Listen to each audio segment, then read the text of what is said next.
নমস্কাৰ দৰ্শকসকল, আমি স্বাগতম জনাইছোঁ আমাৰ এই চেনেল মেহৰি গিৰিগিৰ কৰেলৈ। আমাৰ মাজত উপস্থিত আছে বিখ্যাত ডক্টৰ পাঠক ডাঙৰীয়া। আজি আমি ডাঙৰীয়া দেৱৰ পৰা বহুতো নজনা কথা শিকিম। তো ডাঙৰীয়া দেৱক আপোনালোকে যি ইচ্ছা তাকে সুধিব পাৰে। তেওঁক সকলো বেমাৰৰে বাপেকৰ বাপ বুলি জনা যায়। যাৰ নাম শুনি বেমাৰীৰ বেমাৰ ভাল হৈ যায়, সেইজনে হৈছে পাঠক দা। তো পাঠক দা, আপুনি পোনপ্ৰথমে কওক, আপুনি মানে কেনেকৈ বেমাৰী এজনৰ ৰোগ ভাল কৰিব পাৰে? আপোনাৰ তাত ইমান শক্তি কেনেকৈ আহিল? হয়, মোৰ তাত যিটো টেলেণ্ট আছে সেইটো বেলেগৰ তাত নাই। তাৰমানে মই বেমাৰী চুলি দেখিলেই গম পাওঁ তেওঁৰ মাথাত অশনি আছে নে কি আছে। তো হয়, আপুনি কেনেকৈ মানে এইবোৰ মানে আপুনি গম পায়? মই আমেৰিকাত MBBS পাছ কৰি আহিছোঁ, গতিকে সকলো কথা জনাটো তেনেই স্বাভাৱিক কথা। আমাৰ মাজত এজন ৰোগী আছে, ৰোগীজনে আপোনাক কেইটামান প্ৰশ্ন সুধিব। হয়, আপুনি আপোনাৰ মনৰ প্ৰশ্ন সুধিব পাৰে। তো পাঠক ডাঙৰীয়া, আপোনালৈ মোৰ এটি প্ৰশ্ন আগবঢ়ালোঁ। আপুনি কওক, ডায়েবেটিছ কিয় হয়? আপুনি বহুত ভাল প্ৰশ্ন কৰিছে। আচলতে ডায়েবেটিছ হোৱাৰ কাৰণ হ'ল মানুহে অধিক চেনি খায়। মানুহে আজিকালি ফেচবুকত চেনি খাব, ইনষ্টাত চেনি খাব, হোৱাটছআপত চেনি খাব।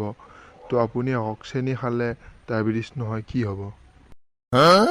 তো আপোনালোকে নিশ্চয় গম পালে এতিয়া, গতিকে চেনি খোৱাটো বন্ধ কৰক আৰু সুস্থ থাকক।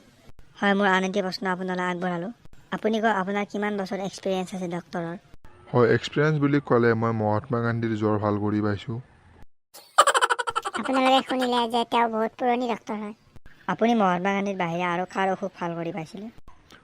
অলপতে আমাৰ ডক্টৰ APJ আব্দুল কালামৰ কিডনীত হাৰ্ট এটেক হৈছিল আৰু মই তেওঁক ভাল কৰিছিলোঁ। তো আপোনালৈ এটি মোৰ সৰু প্ৰশ্ন, মানুহৰ যদি লিভাৰৰ হাড্ডিডাল ভাঙি যায়, তেতিয়া আপুনি ঠিক কৰিব পাৰিবনে?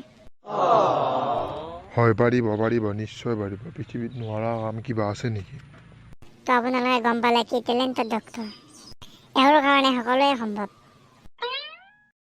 আপুনি কেনেকৈ হাড্ডিডাল যোৱা লগাব অলপ জানিব পাৰিম নেকি? হয়, নিশ্চয়। মানে হাড্ডিডাল যোৱা লগাৰ বহুতো উপায় আছে। যদিহে কিবা কাৰণত মানুহজনৰ হাড্ডিডাল ইনফেকশ্যন হৈ বেছি বেয়া হয়, তেতিয়া আমি কুকুৰৰ লিভাৰৰ হাড্ডি লগাই দিম।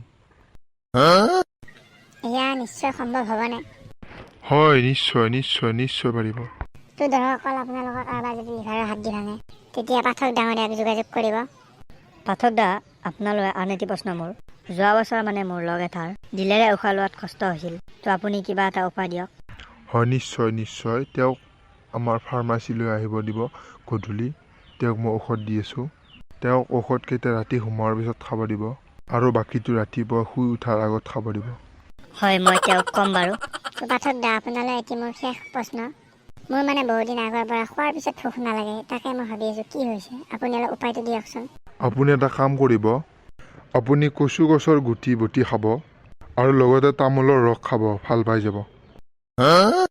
তো ধন্যবাদ আপুনি মোক উপায়টো দিয়াৰ বাবে। তো দৰ্শকসকল, আমি এতিয়া বিদায় লৈছোঁ।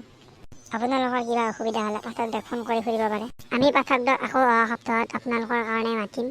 তো পাঠক দা, ধন্যবাদ আপুনি আমাৰ ইয়াত আহি সকলোকে পৰামৰ্শ দিয়াৰ বাবে। নাই, এইটো মোৰ কৰ্তব্যই। তো দৰ্শকসকল, ভিডিঅ'টো চাই যদি ভাল লাগিল তেনেহ'লে লাইক কমেণ্ট কৰি দিব আৰু আগলৈ এনে ভিডিঅ' পাবলৈ চেনেলটো ছাবস্ক্ৰাইব কৰি থৈ দিয়ক হে।